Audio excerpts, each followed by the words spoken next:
దైవం ప్రేమ స్వరూపం ప్రేమకు భాష్యం శ్రీయేసుడే అవనిలో దైవం ప్రేమ స్వరూపం ప్రేమకు భాష్యం శ్రీయేసుడే ఆ ప్రేమే త్యాగభరితం సిలువలో దివ్య చరితం నా ప్రేమే త్యాగభరితం సిలువలో దివ్య చరితం దైవం ప్రేమ స్వరూపం ప్రేమకు భాష్యం శ్రీయేసుడే అవనిలో దైవం ప్రేమ స్వరూపం ప్రేమకు భాష్యం శ్రీయేసుడే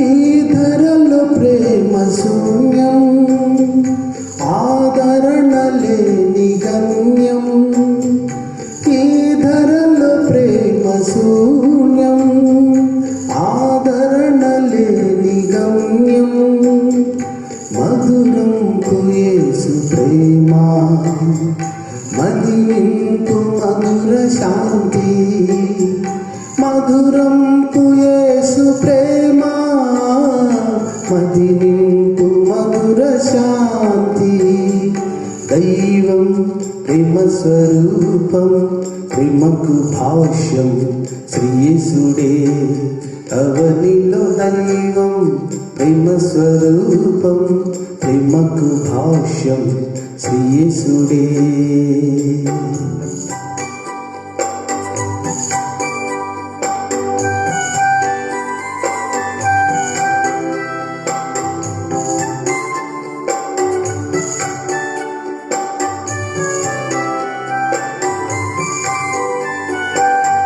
ప్రేమంటే కామం కాదు ప్రేమెప్పుడు ద్వేషం కాదు ప్రేమంటే కామం కాదు ప్రేమెప్పుడు ద్వేషం కాదు క్షమించే క్రీస్తు ప్రేమ దమలన్నీ భారతోను క్షమించే క్రీస్తు ప్రేమ బ్రహ్మలన్నీ పారద్రోలు దైవం ప్రేమ స్వరూపం ప్రేమకు భాష్యం శ్రీయేసుడే అవనిలో దైవం ప్రేమ స్వరూపం ప్రేమకు భాష్యం శ్రీయేసుడే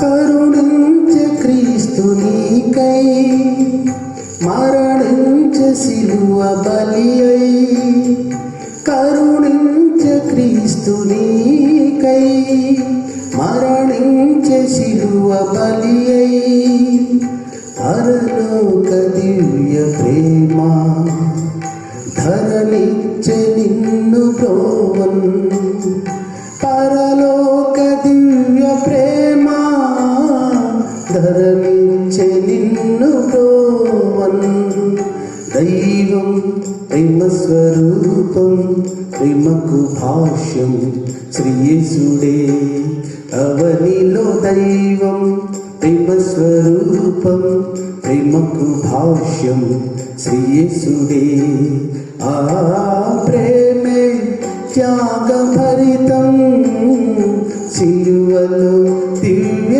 చరితం నా ప్రేమే త్యాగభరితం సిలువలో దివ్య చరితం దైవం ప్రేమ స్వరూపం ప్రేమకు భాష్యం శ్రీయేసుడే అవనిలో దైవం ప్రేమ స్వరూపం ప్రేమకు భాష్యం శ్రీ యేసుడే.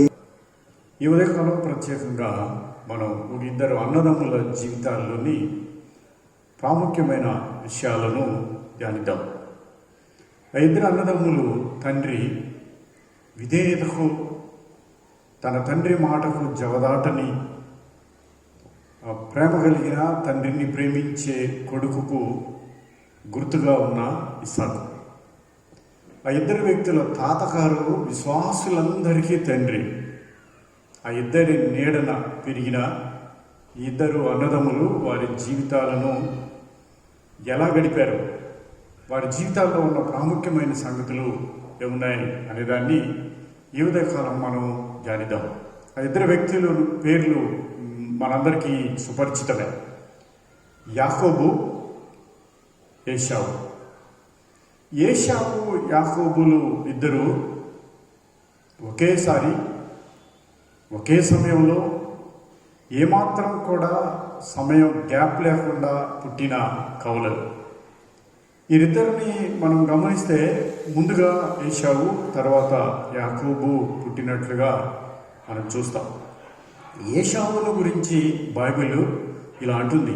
ఏశావు యొక్క లక్షణాలను గురించి బైబిల్ మాట్లాడిన మాటలను బట్టి ఏశావు ఎలాంటి వాడో మనం అర్థం చేసుకోవచ్చు. బైబిల్ ఇలా అంటుంది. హెబ్రీయులకు రాసిన పత్రిక 12వ అధ్యాయం 16-17 వచనాల్లో ఏశావు గురించి ఇలా మాట్లాడుతుంది. ఒక పూట కూటి కొరకు తన జ్యేష్ఠత్వపు హక్కును అమ్ము వేసుకునిన ఏశావు వంటి భ్రష్టుడైనను వ్యభిచారి అయినను ఉండినేమో అనియు మిమ్మలను మీరు జాగ్రత్తగా చూసుకోరుడి.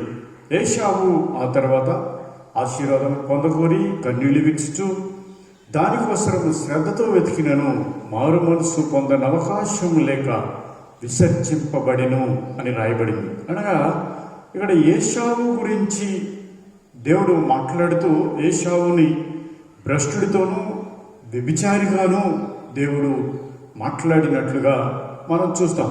అతని తమ్ముడైన యాకోబును గురించి మరి దేవుడు ఏం మాట్లాడాడు అంటే మనం ఒకసారి చూస్తే హోషేయ గ్రంథం 12వ అధ్యాయం హోషేయ 12:3-5 వరకు మనం చదివితే ఇలా దేవుడు ఇలా హోషేయ ద్వారా రాయించాడు.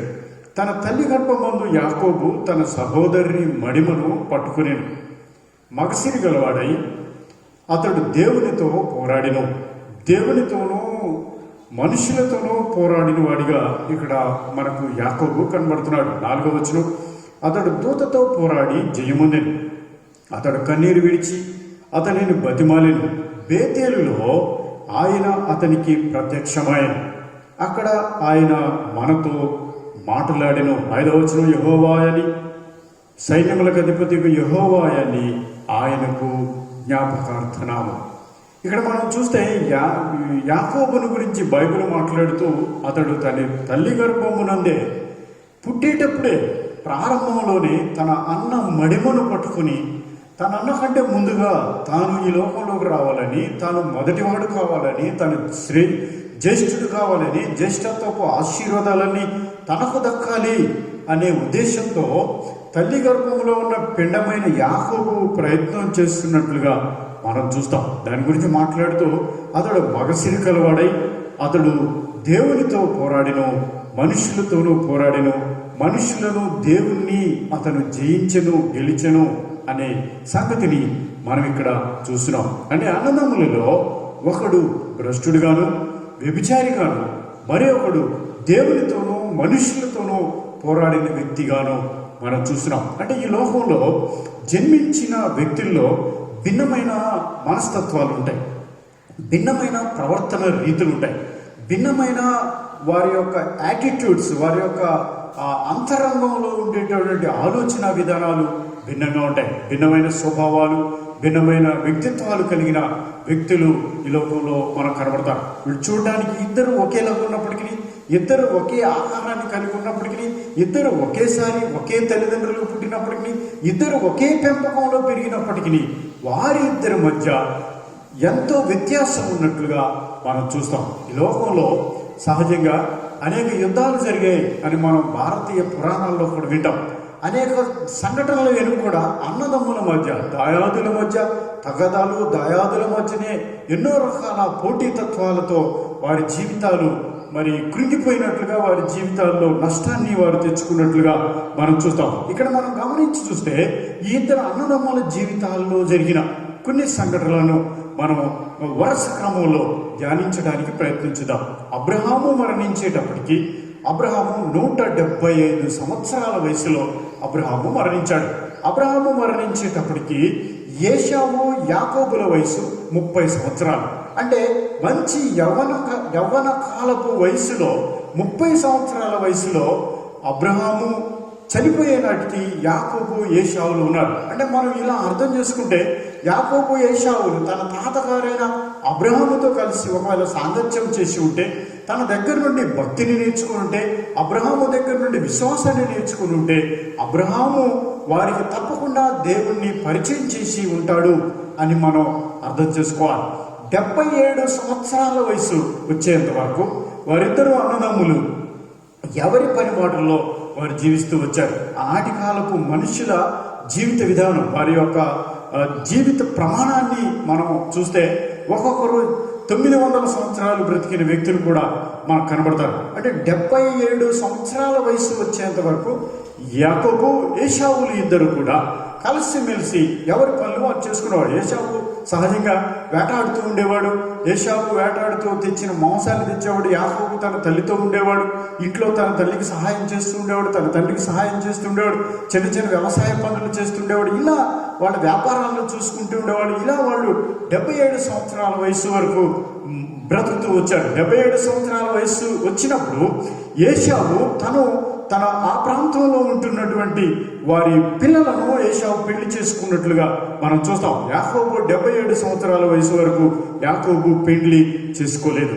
అయితే యాకోబు తన ఆలోచనంతా తన అన్న దగ్గర నుండి తాను ఎలాగ జ్యేష్ఠత్వాన్ని పొందాలి. యాకోబు జీవితంలో మనం చూస్తే యాకోబు ఎలాంటి స్వభావం కలిగిన వాడు అంటే, యాకోబట మొదటి నుండి కడుపు మంట కలిగినవాడు. తన అన్నను చూస్తే తన అన్న తనకంటే జ్యేష్ఠుడని, తన అన్న రెండింతల ఆశీర్వాదాన్ని పొందుకుంటాడని కడుపు మంటతో పాటు కలహబుద్ధి కూడా కలిగినవాడు యాకోబు. అలాగే యాకోబు అనే పేరుని సార్థకం చేసుకున్నాడు అని తన తండ్రి మాట్లాడిన మాటలను బట్టి యాకోబు మోసగాడని, యాకోబు అబద్ధికుడని, యాకోబు ఒక బిజినెస్ మ్యాన్కు ఉండేటటువంటి లక్షణాలన్నీ కలిగిన వాడని, సమయాన్ని బట్టి, సందర్భాన్ని బట్టి తన ప్రవర్తనను ఎలాగంటే అలా మార్చుకుంటూ తాను ఈ లోకంలో అభివృద్ధి చెందడాన్నే తాను ఏకైక లక్ష్యంగా పెట్టుకున్న వ్యక్తిగా యాకోబు మనకు కనబడతాడు. మనం చదివిన వాక్య భాగంలో యాకోబు మగసిరి గలవాడని, ఏశావు భ్రష్టుడని, ఏశావు వ్యభిచారని మనం చూస్తున్నాం.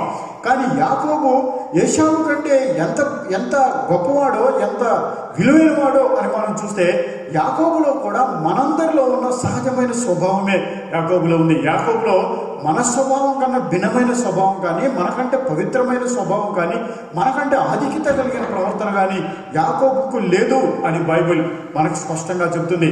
బైబిల్ మాట్లాడుతూ బైబిల్లో ఉన్న వ్యక్తుల జీవితాల్లోని మంచితో పాటు ఆ వ్యక్తుల బలహీనతలను కూడా, ఆ వ్యక్తి జీవితాల్లో ఉండే పొరపాట్లను కూడా, ఆ వ్యక్తి జీవితంలో వేసే తప్పుడడుగులను కూడా నిర్మోహమాటంగా చెప్పడమే బైబిల్లోని అన్నిటికన్నా గొప్ప సంగతి అని మనం తెలుసుకోవాలి. పవిత్రమైన గ్రంథం పవిత్రతకు ప్రాధాన్యత ఇస్తూ అపవిత్రతను ఎక్కడ ఉందో దాన్ని స్పష్టంగా బయటపెట్టినట్లుగా మనం చూస్తాం. ఇద్దరు అన్నదమ్ముల జీవితాలని మనం పోలిస్తే 77 సంవత్సరాల వయసు ప్రారంభంలో వారిద్దరి మధ్య ఒక సంఘటన జరిగింది. అదేంటంటే, ఏశావు దినమంతా తాను వేటాడి సాయంత్రానికి ఏశావు తిరిగి వచ్చిన సమయానికి యాకోబు ఓ మంచి కూర, ఓ చిక్కుడుకాయలతో కలిసిన రకరకాలైన కూరగాయలతో కలిసిన ఓ మంచి కూర వండుతున్నాడు. మనందరికీ తెలిసింది.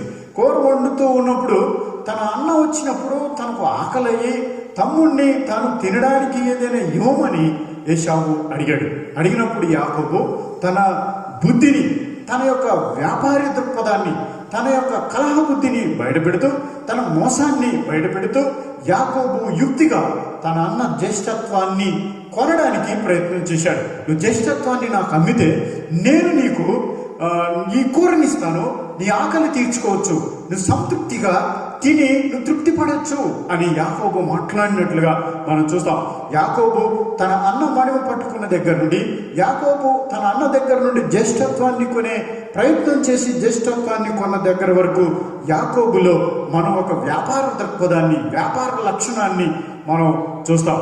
ఇలాగా ఏశావు ఒక పూట కూటి కోసం, ఒక పూట కడుపు నింపుకోవడం కోసం జ్యేష్ఠత్వం అనే గొప్ప యూదుల ఆశీర్వాదాన్ని, అంటే రెండింతల వారసత్వాన్ని, రెండింతల వచ్చేటటువంటి దీవెనను, అలాగే జ్యేష్ఠత్వం ద్వారా అబ్రహాముకు దేవుడు ఏ ఆశీర్వాదం ఇచ్చాడో, ఈ ఇసాకుకు దేవుడు ఏ వాగ్దానం చేశాడో, ఆ వాగ్దానం తన మీదకు రావాల్సిన వాగ్దానాన్ని ఏశావు అమ్ముకున్నట్లుగా మనం చూస్తాం. ఈ సంఘటన తర్వాత ఏశావు యాకోబులు కొద్ది కాలం నడిచిన తర్వాత ఓదేను ఇసాకు తన ఇద్దరు కుమారులను పిలిచి ఆశీర్వదించడానికి రమ్మన్నాడు. యాకోబు తన అన్నలాగా మారు రూపాన్ని మార్చుకొని, తన ఒంటి మీద ఎంట్రుకలు ఉండేలా తను మేకప్ చేసుకుని తన తండ్రి దగ్గరకు వచ్చి తానే ఏశావును అని తన తండ్రిని మోసం చేసి అబద్ధమాడి తన అన్నకు రావాల్సిన దీవెనను యాకోబు పొందుకున్నాడు. యాకోబును ఆశీర్వదించిన తర్వాత, యాకోబు వెళ్ళిపోయిన తర్వాత వచ్చిన ఏశావు కన్నీరు కారుస్తూ తన తమ్ముడు చేసిన మోసాన్ని, తన తమ్ముడు తనకు బదులుగా ఆశీర్వాదాన్ని పొందాడు అనే సంగతిని గుర్తించి ఏశావు తన తమ్ముడిని చంపాలి అనే ఆలోచనతో తన తమ్ముడిని వేటాడడానికి, తన తమ్ముడిని పట్టుకోవడానికి ప్రయత్నం చేయగా తన తల్లి అయిన రెబ్కా అతనితో యాకోబు నువ్వు ఇక్కడ ఉండవద్దు, నీ మామగారైన లాబాను ఇంటికి వెళ్ళమని, పద్దనరాములో ఉన్న మామ దగ్గరికి వెళ్ళమని ఆమె యాకోబును సజెస్ట్ చేయడం మనం చూస్తాం. ఈ సంఘటనల అంతట్లో, ఈ కుటుంబంలో జరుగుతున్న సంఘటనల అంతట్లో మనం తెలుసుకోవాల్సిన ప్రాముఖ్యమైన ఇంకొక సంగతి ఏంటంటే తల్లిదండ్రుల పక్షపాతాన్ని మనం చూడాలి. ఇక్కడ చూస్తే ఇసాకుకేమో ఏశావు అంటే ప్రేమ, రెబెకాకేమో యాకోబు అంటే ప్రేమ. యాకోబు అంటే తల్లికి ప్రేమ, చిన్నవాడంటే తల్లికి ప్రేమ, పెద్దవాడంటే తండ్రికి ప్రేమ.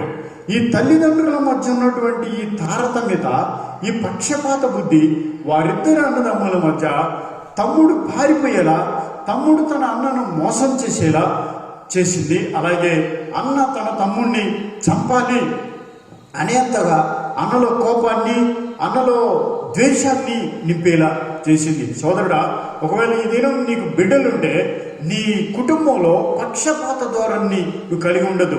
ఒకరిని ఎక్కువ ప్రేమించడం, ఒకరిని తక్కువ ప్రేమించడం, ఒకరిని ఇష్టపడటం, వేరొకరిని ఇష్టపడటం వల్ల తల్లిదండ్రుల పరిస్థితి పక్కన పెట్టండి, కానీ పిల్లల మధ్య తారతమ్యత పెరిగి, వారి మధ్య ఈర్ష్యాద్వేషాలు పెరిగి వారు శత్రువులుగా మారుతారు అనే సంగతిని మనం ఈ సంఘటన ద్వారా చూడొచ్చు. ఆ తర్వాత యాకోబు బయలుదేరి వెళ్ళిపోతాడు. యాకోబు వెళ్ళిపోయిన తర్వాత యాకోబు తనున్నటువంటి బెర్షెబా నుండి బయలుదేరి హారానుకు వెళుతూ ఉన్న మార్గ మధ్యంలో యాకోబుకు ఎదురైన ఓ సంఘటన యాకోబు జీవితాన్ని మలుపు తిప్పటం మనం చూస్తాం. కొద్ది దూరం వెళ్ళిన తర్వాత యాకోబు ఒక ప్రాంతానికి వెళ్ళాడు. ఆ ప్రాంతానికి వెళ్ళే సమయానికి చీకటి పడింది. యాకోబు నడవలేకపోతున్నాడు, అలసిపోయాడు. పగలంతా ఎండ, చాలా దూరం నడిచి వచ్చాడు. తన తల్లిదండ్రుల నుండి విడిచిపెట్టి వచ్చాడు. 77 సంవత్సరాల వయసులో ఉన్నాడు. ఇక నడవలేను అనుకున్నాడు. ఆ రాత్రి అక్కడ ఆగాడు. ఆ ఎడారిలో పడుకుందాం అనుకున్నాడు. పడుకుంటూ ఉన్నప్పుడు ఒక రాయిని తల కింద తలగడగా చేసుకుని పడుకున్నాడు. రాత్రి దేవుడు యాకోబుతో మాట్లాడడం మనం చూస్తాం. ఈ సంఘటన మనం ఆదికాండం 28వ అధ్యాయం 11వ వచనంలో మనం చూస్తే, ఆదికాండం 28వ అధ్యాయం 11వ వచనం నుండి మనం ఒకసారి చూస్తే 20-22 వచనాల్లో ముఖ్యంగా ఈ సంగతి మనం చూడొచ్చు. అప్పుడు యాకోబు, నేను తిరిగి నా తండ్రి ఇంటికి క్షేమముగా వచ్చినట్లు దేవుడు నాకు తోడై ఉండి నేను వెళ్ళుచున్న ఈ మార్గములో నన్ను కాపాడి తినుటకు ఆహారమును, ధరించుకున్నటకు వస్త్రములను నాకు దయచేసిన ఎడల, యెహోవా నాకు తోడై ఉండిన ఎడల నేను ఆయనను సేవించదును అంటూ ఆయన అంటాడు. మరియు స్తంభముగా నేను నిలిపిన ఈ రాయి దేవుని మందిరమగును, మరియు నీవు నాకిచ్చు ఈ యావత్తులో 10వ వంతు నిశ్చయముగా నీకు చెల్లించదనని అక్కడ దేవునికి యాకోబు మ్రొక్కుకొనెను. ఆ ప్రదేశమునకు అతడు బేతేల్ అనే పేరు పెట్టెను. బేత్ అనగా ఇల్లు, ఏలనగా దేవుడు, దేవుని ఇల్లు. ఇక్కడ దేవుడు నాతో మాట్లాడాడు, దేవుని ఇల్లు అని తెలుసుకుని యాకోబు దేవుడు తనను దీవించడం యాకోబుకి అర్థమైంది. స్నేహితుడా, యాకోబుని దేవుడు ఎందుకు ప్రత్యేకంగా ప్రేమించాడు? మనం ప్రత్యేకంగా ఆలోచిస్తే దేవుడు రెబెకాతో మాట్లాడాడు. దేవుడు రెబెకాతో మాట్లాడుతూ, నీకు పుట్టబోయే చిన్న కుమారుడు నీ పెద్దవాడికి అధికారం అవుతాడు, నీ పెద్దవాడి కంటే పాల్గొడవుతాడు, నీ చిన్న కుమారుడే అబ్రహాము ఇసాకుల వాగ్దానానికి వారసుడవుతాడు అని దేవుడు ఆ రోజు రెబెకాతో యాకోబు యొక్క ఆశీర్వాదాన్ని కన్ఫర్మ్ చేశాడు. అలాగే ఇస్సాకు తనకు తెలియకుండానే ఏశావును కాదని యాకోబుకు దేవుని ఆశీర్వాదాన్ని, దేవుని దీవెనను ఇస్సాకు కూడా కన్ఫర్మ్ చేశాడు. ఇక్కడ దేవుడే స్వయంగా యాకోబుతో కన్ఫర్మ్ చేస్తున్నాడు. యాకోబు, ఇదిగో నేను నిన్ను దీవిస్తాను, అబ్రహామును దీవించినట్లు ఇస్సాకును దీవించినట్లు నిన్ను కూడా నేను దీవించబోతున్నాను. దేవుని వాగ్దానానికి, దేవుని దీవెనలకు నువ్వు వారసుడవు అని దేవుడు కూడా ఇక్కడ యాకోబుని కన్ఫర్మ్ చేశాడు. ఇప్పుడు యాకోబు దేవునితో బిజినెస్ చేస్తున్నట్లుగా మనం చూస్తాం. యాకోబు స్వభావం బిజినెస్ చేసే స్వభావం. తాను ప్రారంభం నుండే తన అన్నతో వ్యాపార ధోరణిలో మాట్లాడి తన జ్యేష్ఠత్వాన్ని కొన్నాడు. తన తండ్రితో వ్యాపార ధోరణిలో మాట్లాడాడు, తన తండ్రిని మోసం చేశాడు. ఇక్కడ కూడా యాకోబు దేవునితో వ్యాపారం చేయడానికి, వ్యాపారం చేస్తున్న వ్యక్తిగా మనకు కనబడతాడు. అక్కడి నుండి యాకోబు వెళ్ళిన తర్వాత తన మామగారు అయినటువంటి లాబాను ఇంటికి హారానుకి వెళ్ళిన తర్వాత యాకోబు అక్కడికి వెళ్ళిన తర్వాత లాబాను ఇద్దరు కుమార్తెలను పెళ్లి చేసుకున్నట్లుగా మనం చూస్తాం. 84 సంవత్సరాల వయసులో యాకోబు పెళ్లి చేసుకున్నాడు. ఇద్దరు బిడ్డలను పెళ్లి చేసుకున్నాడు. అదే మనందరికీ తెలిసిన సంగతే. ముందు లేయాని చేసుకున్నాడు, తర్వాత రాహేలును చేసుకున్నాడు. ఇద్దరు భార్యలను చేసుకున్న తర్వాత ఇద్దరితో పాటుగా ఇద్దరు దాసీలను కూడా తాను భార్యలుగా పెళ్లి చేసుకోలేదు కానీ భార్యలుగా తీసుకున్నాడు. మొత్తం 4 కలిసి 11 మందిని అక్కడ యాకోబు కన్నాడు. 11 మందిని కన్న ఈ సమయంలో, ఈ పీరియడ్లో, అంటే తాను 77 సంవత్సరాల వయసులో అక్కడికి వెళ్ళి తిరిగి మరలా 98 సంవత్సరాల వయసులో యాకోబు అక్కడి నుండి బయలుదేరాడు. ఈ ఇంచుమించు 20-21 సంవత్సరాల వయసులో యాకోబు తన మామను మోసం చేయడానికి ప్రయత్నం చేశాడు, తన మామ తనను మోసం చేయడానికి ప్రయత్నం చేశాడు.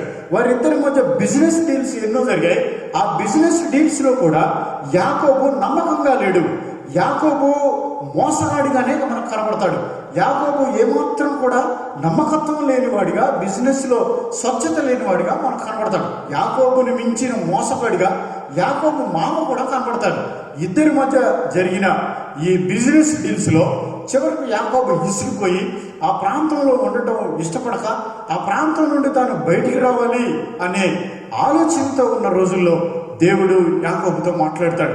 యాకోబు, నువ్వు తిరిగిరా, నేను నీ దేవుడినై ఉన్నాను, నేను నిన్ను ఆశీర్వదిస్తాను అని చెప్పినప్పుడు యాకోబు 98 సంవత్సరాల వయసులో తన ఇద్దరు భార్యలను, ఇద్దరు దాసీలను, తన పనివారిని, తన గొర్రెలను, మేకలను, గొడ్లను, 11 మంది పిల్లలను తీసుకుని యాకోబు బయలుదేరి వస్తున్నట్లుగా మనం చూస్తాం. యాకోబు జీవితంలో మనం ప్రాముఖ్యంగా ధ్యానించవలసిన రెండవ అనుభవం ఏంటంటే, యాకోబు బయలుదేరి వస్తున్నప్పుడు యాకోబు తనతో ఉన్నటువంటి గొర్రెలను, గొడ్లను, పశువులను, పిల్లలను, తనకున్న యావదాస్తిని తీసుకుని వస్తున్నప్పుడు యాకోబు ఎబ్బోకు అనే రోడ్డు దగ్గరికి వచ్చాడు.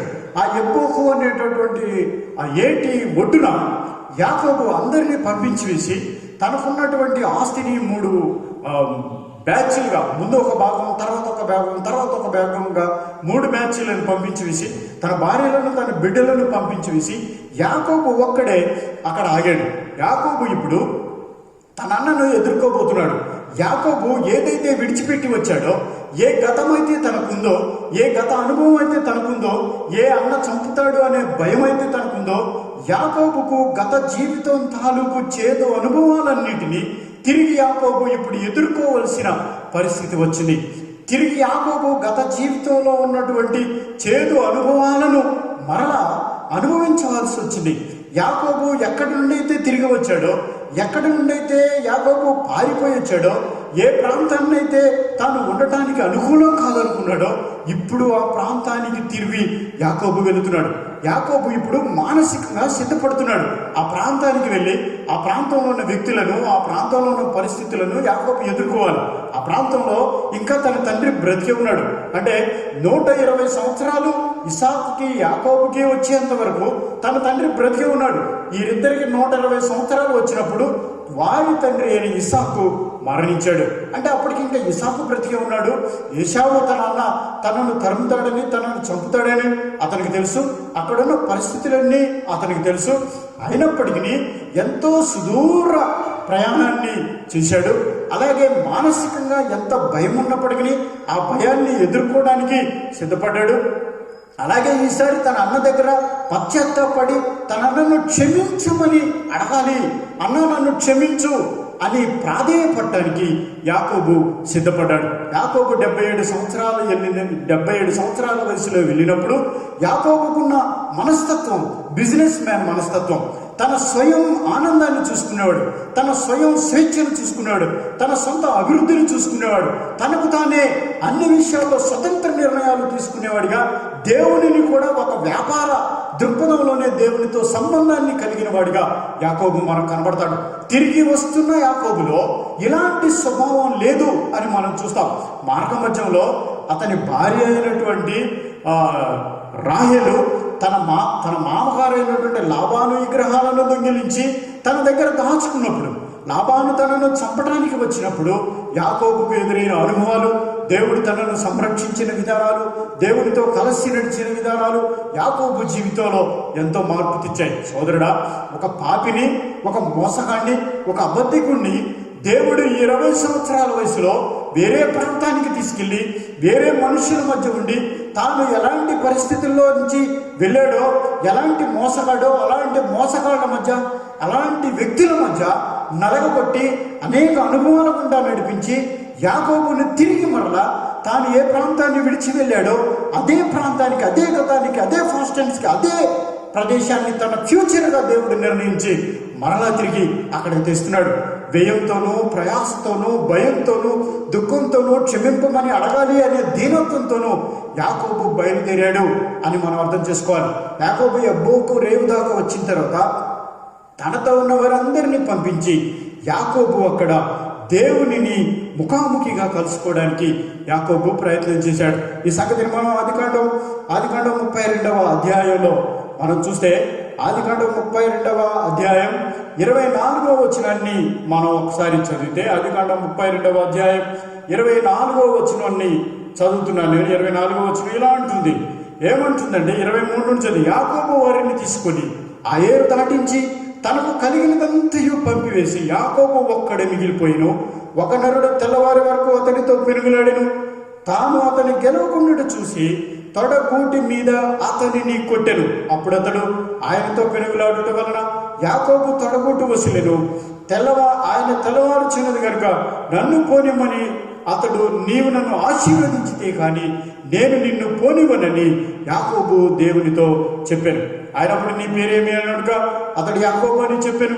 అప్పుడు ఆయన, నీవు దేవునితోనూ మనుషులతోనూ పోరాడి గెలిచితివి కనుక ఇక మీద నీ పేరు ఇశ్రాయేలు అని దేవుడు యాకోబుతో చెప్పాను. దేవుని నామానికి స్తోత్రం కలుగును గాక. దేవుడు మోసగాడైన యాకోబును తన తండ్రి మాట్లాడుతూ ఉంటాడు, పేరుకు తగినవాడే, అందుకే నన్ను మోసం చేశాడు అని తన తండ్రి తన అన్న అయిన ఏశావుతో మాట్లాడటం మనం చూస్తాం. మోసగాడైన వ్యక్తిని దేవుడు ఇప్పుడు పిలుస్తూ, నీ పేరేంటి మోసగాడా అని అడిగితే యాకోబు అన్నాడు, అయ్యా నేను మోసగాడే అంటూ యాకోబు దేవుని దగ్గర తనను తాను సరెండర్ చేసుకున్నట్లుగా మనం చూస్తాం. అప్పుడు దేవుడు అంటాడు, నువ్వు దేవునితోనూ మనుషులతోనూ పోరాడి గెలిచితివి కనుక నువ్వు ఇక నుంచి యాకోబు కాదు, నీ పేరు ఇశ్రాయేలు అని దేవుడు అతని పేరు ఇశ్రాయేలుగా మార్చాడు అని మనం చూస్తాం. మన దేశంలో ఒక బజార్కి గాంధీ బజార్ అని పేరు పెట్టచ్చు, ఒక ప్రాంతానికి గాంధీ నగరాన్ని పేరు పెట్టచ్చు, కానీ ఒక దేశానికి ఏ మనిషి పేరు ఈ రోజు లేదు. కానీ దేవుడు యాకోబుని ఎంత దీవించాడంటే ఒక దేశానికే అతని పేరు పెట్టాడు, అదే ఇశ్రాయేల్. ఈనాటికి ప్రపంచంలో ఏకైక దేశం, ఒక వ్యక్తి పేరు మీద వచ్చిన దేశమే ఇశ్రాయేల్ దేశం. ఈనాడు అనేక రీతిలుగా అభివృద్ధి చెంది టెక్నాలజీ చేత ప్రపంచాన్నే ఇవాళ ఆశ్చర్యపరుస్తున్న దేశమే ఇశ్రాయేల్కి దేవుడు యాకోబును ప్రేమించి యాకోబు పేరు ఆ దేశానికి పెట్టాడు అని మనం అర్థం చేసుకోవాలి. దేవుడు ఒక వ్యక్తిని దీవించదలుచుకుంటే ఆ వ్యక్తిని ఎలా నలకొడతాడు, ఆ వ్యక్తిని ఎలా ఒంటరి చేస్తాడు, ఆ వ్యక్తితో దేవుడు ఎలా ఏకాంతంగా కలుసుకుంటాడు, ఆ వ్యక్తిని ఎంతగా సంధిస్తాడు అనడానికి మనం ఈ సంఘటనని ఉదాహరణగా చూడాలి. అంటే యాకోబు జీవితంలో 2 అనుభవాలు ప్రాధాన్యమైనవి, 2 ప్రాముఖ్యమైన అనుభవాల్ని మనం జ్ఞాపకం చేసుకోవాలి. మొదటి అనుభవం బేతేలు అనుభవం. బేతేలు అనుభవంలో యాకోబు పొగరుగాను, యాకోబు బిజినెస్ మ్యాన్ గాను, యాకోబు దేవునితో వ్యాపార దృక్పథంతో ఉన్న ఓ మొరటివాడిగా యాకోబు మనకు కనబడతాడు. అప్పటి వరకు అన్నను మోసం చేసి పారిపోతూ సొంత నిర్ణయాలు తీసుకునే స్వతంత్రుడిగా యాకోబు మనకి అక్కడ కనబడతాడు. 20 సంవత్సరాల తర్వాత అదే తిరుగు ప్రయాణంలో యబ్బోకు రేవు దగ్గరకు వచ్చినప్పుడు యాకోబు మనకి ఎలా కనబడతాడో తెలుసా? దీనుడిగాను, బలహీనుడిగాను, ఆ తర్వాత దేవునితో పోరాడిన తర్వాత కుంటివాడిగాను, నడవలేని వాడిగాను, అంటే అనారోగ్యవంతుడుగాను, నడవలేని వాడిగాను, దీనుడిగాను, బలహీనుడిగాను యాకోబు మనకు తిరుగు ప్రయాణంలో కనబడతాడు. యబ్బోకు రేవు దగ్గర దేవుని చూసిన తర్వాత యాకోబు ఆ యబ్బోకు రేవుకి ఏం పెట్టాడో తెలుసా? పెనూయేలు అని పేరు పెట్టాడు. పెనూయేలు అంటే దేవుని ముఖము. ఏంటంటే దేవుడు, పెను అంటే ముఖము. దేవుని ముఖాన్ని ఇక్కడ నేను చూశాను. దేవుణ్ణి ఎప్పుడైతే ముఖాముఖిగా కలుసుకున్నాడో, దేవుని దగ్గర ఎప్పుడైతే తనను తాను సంపూర్ణంగా సరెండర్ చేసుకున్నాడో సోదరుడా, అప్పటి వరకు ఉన్న బిజినెస్ మైండ్, బిజినెస్ వ్యక్తిత్వం ఇప్పుడు దీనత్వంగా మారిపోయింది, బలహీనుడిగా మారిపోయాడు, ఈ కుంటివాడిగా మారిపోయాడు, ఆ వైకల్యం కలిగిన వాడిగా మారిపోయాడు. దేవుని దగ్గర సంపూర్ణంగా సరెండర్ అయ్యాడు. శారీరక వైకల్యమే కాదు, మానసికంగా అనేక స్థాయిలోకి, దిగువ స్థాయిలోకి వెళ్ళిపోయాడు. తన అన్నను ప్రాధేయపడటానికి సిద్ధపడ్డాడు, తన అన్న దగ్గర సాగిల పడటానికి సిద్ధపడ్డాడు. తన అన్నని నా యజమానుడా, నా రాజా, నా దేవ అని కూడా, తన ప్రభువ, నా ప్రభువ అని సంబోధించడానికి కూడా యాకోబు సిద్ధపడిపోయాడు. సోదరుడా, ఎంతటి వ్యక్తినైనా దేవుడు మార్చగలడు. ఎలాంటి వ్యక్తినైనా దేవునితో ముఖాముఖి మనం కలుసుకున్నప్పుడు, దేవునితో వ్యక్తిగత ప్రార్థన అనుభవంలోకి వెళ్ళినప్పుడు, దేవునితో అనేక రాత్రులు మనం కలిపినప్పుడు, దేవునితో ఏకాంత ప్రార్థనలోకి మనం వెళ్ళినప్పుడు దేవుడు మనలను, మన జీవితాన్ని, మన మైండ్ సెట్ని, మన యాటిట్యూడ్ని, మన థింకింగ్స్ని, ప్రతిదాన్ని మార్చగల దేవుడు అనే సంగతిని మనం ఇక్కడ అర్థం చేసుకోవాలి. అప్పటి వరకు ఉన్న కడుపు మంట, అప్పటి వరకు ఉన్న కలహబుద్ధి, అప్పటి వరకు ఉన్న మోసగారితనం, అప్పటి వరకు ఉన్న స్థితి అంతా యాకోబు జీవితంలో ఆ రాత్రి అనుభవంతో మారడం మనం చూస్తాం. యాకోబు ఆ రాత్రి నువ్వు నన్ను ఆశీర్వదించితేనే కానీ నేను నిన్ను పోనివను అని దేవునితో మాట్లాడినప్పుడు యాకోబుకు ఆశీర్వాదం కొరతుందా అని మనం ఆలోచిస్తే అప్పటికి 2 భార్యలు ఉన్నారు, 2 దాసీలు ఉన్నారు, అలాగే 11 మంది బిడ్డలు ఉన్నారు, విస్తారమైన సంపద ఉంది, ఆస్తిపాస్తులు ఉన్నాయి, కావలసినంత ఉంది. కానీ యాకోబుకు లేనిది ఏంటో తెలుసా? నెమ్మది లేదు, యాకోబుకి సంతోషం లేదు, యాకోబుకి తన హృదయపూర్వకమైనటువంటి జీవితంలో ఉండే మాధుర్యత, జీవితంలో ఉండే సంపూర్ణత యాకోబుకు లేదు. ఏదో వెలితి, ఏదో దుఃఖం, ఏదో భయం, ఏదో ఆందోళన, ఏదో కలవరం యాకోబుని కలిసి వేసినట్లుగా మనం చూస్తాం. ఈ కలిసి వేసిన పరిస్థితిలో యాకోబు తీసుకున్న అద్భుతమైన నిర్ణయం ఏంటో తెలుసా? దేవుడి దగ్గరికి వెళ్ళాడు. దేవా, నన్ను ఆశీర్వదించు, ఆర్థికంగా కాదు, నన్ను ఆశీర్వదించు ఇంకేదో వస్తువులతో కాదు, నన్ను ఆశీర్వదించు ఉద్యోగ వ్యాపారాలతో కాదు, దేవా నీ నెమ్మదిని, నీ శాంతిని నాకు అనుగ్రహించు. ఈ భయం నుండి, ఈ ప్రాణ భయం నుండి, ఈ పరిస్థితుల నుండి, ఈ అంతరంగంలో జరుగుతున్న క్షోభ నుండి నన్ను సంపూర్ణంగా విడుదల చేసి ఆశీర్వదించమని యాకోబు ఆ రాత్రి దేవుణ్ణి అడిగాడు.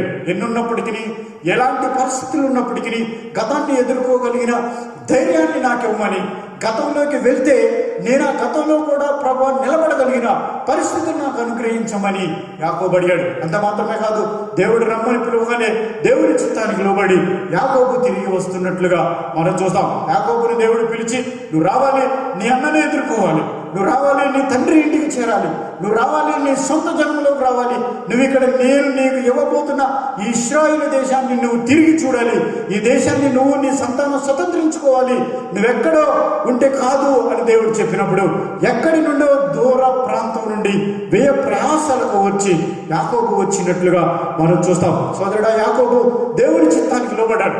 యాకోబు మోసగాడు కావచ్చు, యాకోబు అనేక రకాలైన బలహీనతలు కలిగిన వాడు కావచ్చు, కానీ యాకోబు దేవునికి లోబడిన వాడిగా, దేవుడి ఎదుట తనను తాను రిక్తునిగా చేసుకున్నవాడిగా యాకోబు మనకు కనబడతాడు. ఆ తర్వాత యాకోబు ఆ రేవు నుండి బయటికి వచ్చిన తర్వాత, యాకోబు బయలుదేరిన తర్వాత తన అన్నను యాకోబు ఎదుర్కొన్నట్లుగా మనం చూస్తాం. తన అన్నను ఎదుర్కొన్న సందర్భంలో, తన అన్నకు తాను బహుమతులను పంపించిన సందర్భంలో తన అన్న తనను చూసి కన్నీరు కాస్తూ తన మీద కౌగిలించుకొని తనను ముద్దడి వారిద్దరూ కన్నీరు కార్చినట్లుగా మనం చూస్తాం. అంటే మనం అర్థం చేసుకోవాలి, యాకోబు ఎప్పుడైతే ఎబ్బోకు రేవు దగ్గర ఆగాడో తన అన్న తన కొరకు రాబోతున్నాడని యాకోబు తెలిసింది. యాకోబు తన అన్న కబురు చేశాడు. మూడు రకాలైనటువంటి గుంపులను పంపించడానికి ముందు కొందరు వ్యక్తులను కబురు చేసి తన అన్నకు వర్తమానం పంపించాడు. నీ తమ్ముడు వస్తున్నాడు, దాసుడిగా, దీనుడిగా, ఒంటరివాడిగా వస్తున్నాడు, నీ తోడు కావాలని కోరుకుంటున్నాడు, నీ తమ్ముడు నిన్ను ప్రేమిస్తున్నాడు, నీ తమ్ముడి మీద దయ చూపించమని కబురు చేస్తే అప్పటికే ఏశావుకు ఆ వర్తమానం ఎలా తెలిసిందో తెలియదు, కానీ యాకోబుని ఎదుర్కోవడానికి 400 మంది బలమైనటువంటి శూరులతో ఏశావు బయలుదేరాడు. ఏశావు వస్తున్నాడని తెలియగానే యాకోబుకి ఇంకా కలవరం కలిగింది. యాకోబు ఇంకా దిగులుకు గురయ్యాడు, భయానికి గురయ్యాడు. అయితే దేవుణ్ణి కలుసుకున్న తర్వాత యాకోబు ధైర్యంగా కుంటుతూ ఒంటరి వాడిగా కర్ర పట్టుకుని యాకోబు నడుస్తున్న స్థితిని చూసిన ఆ అన్న కన్నీరు కారుస్తూ పరుగున వచ్చి తమ్ముణ్ణి కౌగిలించుకోవడం మనం చూస్తాం. ఇద్దరు అన్నదమ్ముల జీవితాల్లో ఉన్న బలాల్ని, బలహీనతల్ని మనం గమనిస్తే వారి జీవితాల నుండి మనం నేర్చుకోవాల్సిన ప్రాముఖ్యమైన సంగతులు ఏంటి అని మనం ఆలోచిద్దాం. ఈ ముగింపులో, ఈ కన్క్లూషన్లో ఇద్దరు అన్నదమ్ముల్లో ఉన్నటువంటి బలాలేంటి అని మనం ఒకసారి ఆలోచిస్తే, ఆ ఇద్దరు అన్నదమ్ములు కూడా సిద్ధంగా ఉన్నారు. దేనికి సిద్ధంగా ఉన్నారు అంటే, వారి గతంలో వారిద్దరి మధ్య జరిగినటువంటి అనేక రకాల పరిస్థితులకు, అంటే వారిద్దరి మధ్య ఉన్న ద్వేషానికి, వారిద్దరి మధ్య ఉన్న అభిప్రాయ భేదాలకి, వారిద్దరి మధ్య ఉన్న కలహానికి, వారిద్దరి మధ్య ఉన్న ఫెయిల్యూర్స్కి, వారిద్దరి మధ్య జరిగిన బాధాకరమైన పరిస్థితులన్నింటికి, గాయాలన్నింటినీ మానుకొని ఒక బెటర్ ఫ్యూచర్ని కన్స్ట్రక్ట్ చేసుకోవడానికి, ఒక అద్భుతమైన కొత్త జీవితాన్ని ప్రారంభించడానికి దేవుడు క్రీస్తు యేసునందున్న వారు ఇప్పుడు నూతన సృష్టి, పాతవి కృతించెను అని చెప్పినట్లుగా ఒక నూతన జీవితాన్ని ప్రారంభించి వారిద్దరు అన్నదమ్ములు కలిసి జీవిస్తూ ఆ ప్రాంతాన్ని సస్యశ్యామలం చేస్తూ తన వృద్ధాప్యంలో ఉన్న తన తండ్రిని ప్రేమగా చూసుకోవాలి అని వారు నిర్ణయానికి వచ్చారు. ఆ తర్వాత 120 సంవత్సరాల వయసు వచ్చేంత వరకు, అంటే 98 నుండి 120 సంవత్సరాల వయసు వచ్చేంత వరకు వారు వారి తండ్రితో కలుస్తున్నారు. వారికి 120 సంవత్సరాల వయసు వచ్చినప్పుడు వారి తండ్రి అయిన ఇస్సాకు మరణించాడు. అంటే వారిద్దరు అన్నదమ్ముల్లో ఉన్న ఇంకొక మంచి లక్షణం ఏంటంటే, వారిద్దరు ఒకరినొకరు క్షమించుకోవడానికి సిద్ధపడ్డారు. కోపాలను వదిలివేశారు. వారిద్దరి మధ్య ఉన్నటువంటి డిసప్పాయింట్మెంట్ను వదిలేశారు. ఇద్దరు ఏకత్వం కలిగి గతాన్ని వదిలేసి కొత్త జీవితంలో ఒకరినొకరు క్షమించుకుంటూ క్రీస్తు ప్రేమను కలిగి ఒక నూతన జీవితాన్ని ప్రారంభించాలి అని ఆ ఇద్దరు అన్నదమ్ములు అనుకున్నారు. ప్రారంభంలో ఒకరి మడిమ ఒకరు పట్టుకొని పుట్టిన అన్నదమ్ములు మధ్యకాలంలో ఎంతో శత్రువులుగా మారిన అన్నదమ్ములు, ఒకరిని చూస్తే ఒకరికి గిట్టని అసూయ, కలహం కలిగిన అన్నదమ్ములు, ఒకరినొకరు చంపుకోవాలి అని తిరిగిన అన్నదమ్ములు, పారిపోయిన తమ్ముడు తిరిగి వచ్చిన తర్వాత, దేవుడు వారి జీవితాల్లో పనిచేసిన తర్వాత, దేవుడు వారి జీవితాలను మార్చిన తర్వాత వారిరువురు ఒకటిగా అన్నదమ్ములుగా వారి మిగిలిన జీవితాన్ని గడిపినట్లుగా మనం ఇక్కడ చూస్తున్నాం. అలాగే వారి జీవితాల్లో ఉన్న బలహీనతలు ఏంటి అని మనం ఆలోచిస్తే, ఏశావు తొందరపాటు స్వభావం కలిగినవాడు, తొందరపాటు నిర్ణయాలు తీసుకునేవాడు, తొందరపడి తన శ్రేష్ఠత్వాన్ని అమ్ముకున్నట్లుగా మనం చూస్తాం. అన్ని పరిస్థితుల్లోనూ మొరటత్వాన్ని, భ్రష్టత్వాన్ని, వ్యభిచార గుణాన్ని, తొందరపాటుతనాన్ని కలిగిన అన్నగా మనకు ఏశావు ఇక్కడ కనపడతాడు. సోదరుడా, దేవుని దృష్టిలో ఆశీర్వాదాన్ని ఏశావు పోగొట్టుకుంటాడు అని దేవుడికి ముందుగానే తెలుసు అని మనం అర్థం చేసుకోవాలి. అందుకే దేవుడు యాకోబుని ఎంపిక చేశాడు. యాకోబు మోసగాడైనప్పటికీ యాకోబుని దేవుడు ఆశీర్వదించబోతున్నట్లుగా తన తల్లితో చెప్పాడు, ఇస్సాకుతో చెప్పాడు.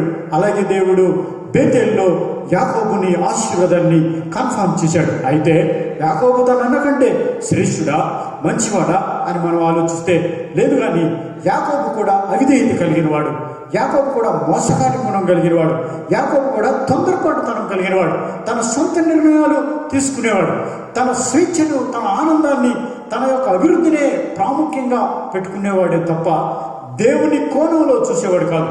తాను ఇతరులను గాయపరుస్తున్నారా, తన ప్రవర్తన ఇతరులకు ఎంత నష్టం కలిగిస్తుంది, తన ప్రవర్తన ఇతరుల జీవితాల్లో ఎంత చెడ్డ ముద్ర వేస్తుంది, వారి జీవితాలను ఎంత అధవపాతాలకు నెడుతుంది అనే కోణంలో ఆలోచించకుండా తన సొంత ఆలోచనలోనే యాకోబు బ్రతికినట్లుగా మనం చూస్తాం. ఇలాంటి యాకోబును దేవుడు దీవించాడు. ఇలాంటి యాకోబును దేవుడు ఎదుర్కొన్నాడు. దేవుడు యబ్బోకు రేవు దగ్గర యాకోబుతో మొదట పోరాటం మొదలుపెట్టింది దేవుడే. మొట్టమొదట దేవుడు నలగొట్టిన యాకోబుతో వాదన మొదలుపెట్టింది దేవుడే. ఆ రాత్రంతా యాకోబుతో వాదించింది దేవుడే. వాదించి యాకోబును ఓడించి గెలిపించిన వాడు దేవుడు. దేవుడు నిన్ను ప్రేమిస్తే నిన్ను ఓడిస్తాడు, ఆయనే నిన్ను గెలిపిస్తాడు.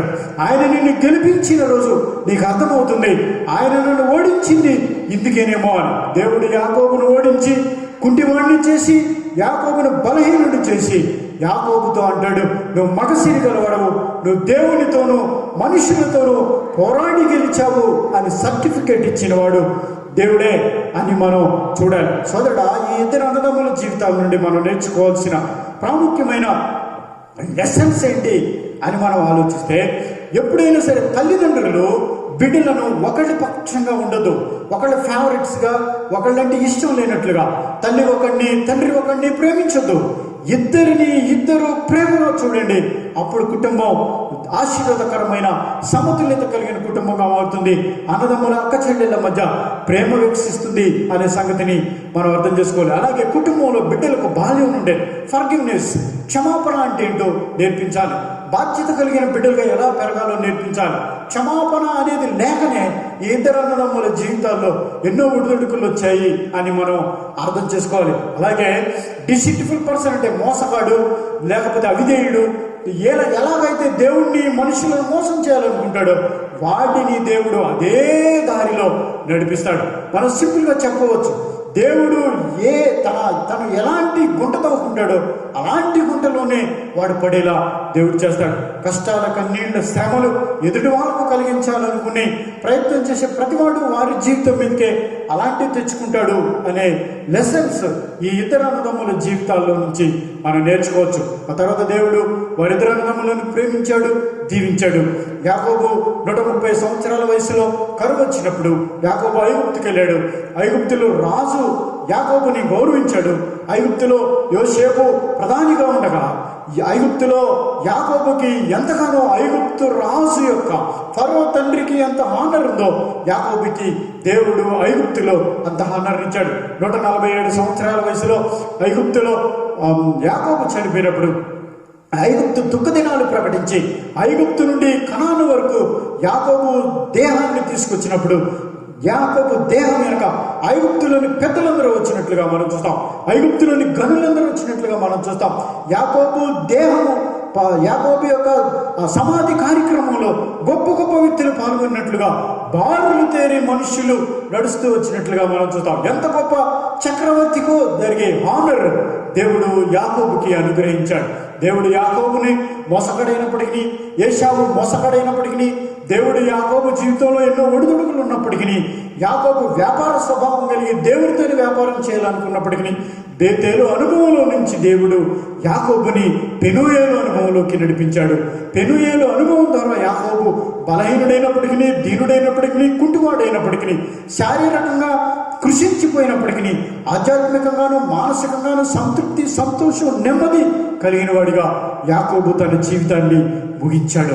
దేవుడు ఈ రీతిగా ఇద్దరు అన్నదమ్ముల జీవితాల్లో నుండి, ఇద్దరు తల్లిదండ్రుల జీవితాల్లో నుండి మానవులమైన మనం, బలహీనమైన మనం ఈ రీతిగా దేవుని ఆశ్రయిస్తే మన ప్రతిస్థితి మారిపోతుందని, దేవుడు మనల్ని దీవిస్తాడని, దేవుడు మనకు తోడై ఉంటాడని, మన స్వభావ స్వరూపాలను మార్చివేస్తాడని, గతాన్ని ఎదుర్కోగలిగిన గొప్ప ధైర్యాన్ని, గొప్ప తెగువను, తెగింపును, క్షమాపణ గుణాన్ని మనకు అనుగ్రహిస్తాడని, ప్రతి పరిస్థితుల గుండా దేవుడు యాకోబు వంటి మనలను ఇశ్రాయేలుగా మారుస్తాడని, యాకోబైన మోసగాన్ని దేవుడు గొప్పగా దీవించి ఇశ్రాయేలుగా మార్చినట్లు నిన్ను నన్ను మార్చడానికి దేవుడు సిద్ధంగా ఉన్నాడు. దేవునితో ఒక రాత్రి గడపడానికి సిద్ధంగా ఉన్నావా? దేవునితో అనేక రాత్రులు గడపడానికి సిద్ధంగా ఉన్నావా? దేవుని దగ్గర విధేయత కలిగి దేవుని కలుసుకోవడానికి, ఒంటరిగా దేవుని ఎదుర్కోవడానికి సిద్ధంగా ఉన్నావా? దుఃఖంలోను, శ్రమలోను, వేదనలోను, అన్యాయం జరిగినప్పుడు, అవమానం జరిగినప్పుడు ప్రార్థన చేసుకుందాం. పరిశుద్ధుడు అయిన తండ్రి, దయగలిగిన ఆయన, వందనాలు, స్తోత్రాలు. ఈ ఉదయకాలం ప్రభువా, మీరు మాట్లాడిన ప్రతి మాటను బట్టి మీకు లెక్కలేని స్తోత్రాలు. ఏశావు, యాకోబు జీవితాల్లో నుండి అనేక సత్యాలను మా ముందుంచి, వారి బలాలను బలహీనతలను మా ముందుంచి, అయినప్పటికీ ప్రభువా, మీ క్షమాపణ చేత వారిని మీరు ప్రేమించి వారికి అనుగ్రహించిన ఆశీర్వాదాలన్నింటిని బట్టి వందనాలు, స్తోత్రాలు.